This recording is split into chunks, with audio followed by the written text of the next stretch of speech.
Stove మీద కడాయి పెట్టి oil లేదా గీ వేసి అది హీట్ అయిన తర్వాత అందులో 2 చెక్కలు, 2 మొగ్గలు, కొంచెం అల్లం వెల్లుల్లి పేస్ట్ వేసి అది మగ్గిన తర్వాత అందులో ఒక మీడియం సైజ్ ఆనియన్ ముక్కలు, 2 పెద్ద సైజ్ టమాటా ముక్కలు, కొన్ని పచ్చిమిర్చి చిలుకలు, కొంచెం పసుపు, రెడీమేడ్ ఎంటీఆర్ గరం మసాలా, 2 స్పూన్ల ధనియాల పొడి యాడ్ చేసి బాగా మిక్స్ చేసుకోవాలి.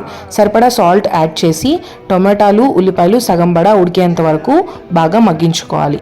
ఇప్పుడు రైస్ కుక్కర్ బౌల్లో 2 కప్స్ బాస్మతి రైస్ బాగా కడిగి అందులో 1 కప్కి ఎగ్జాక్ట్గా 1.5 కప్ వాటర్ యాడ్ చేసి ఇందాక స్టవ్ మీద మగ్గపెట్టుకున్న మసాలాని యాడ్ చేసి ఒకసారి సాల్ట్ చెక్ చేసుకొని సరిపోలేదు అంటే సాల్ట్ అడ్జస్ట్ చేసుకొని మూత పెట్టి ఈ బౌల్ని రైస్ కుక్కర్లో పెట్టి స్విచ్ ఆన్ చేయాలి.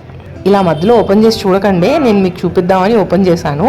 కానీ స్విచ్ పడే వరకు ఉడికించుకొని వేడివేడిగా రైతాతో కానీ దాల్తో కానీ సర్వ్ చేసుకుంటే easy and simple pulao ready. Thanks for watching till the end. నా వీడియోస్ కనుక మీకు నచ్చినట్లయితే please like, share and subscribe to my channel.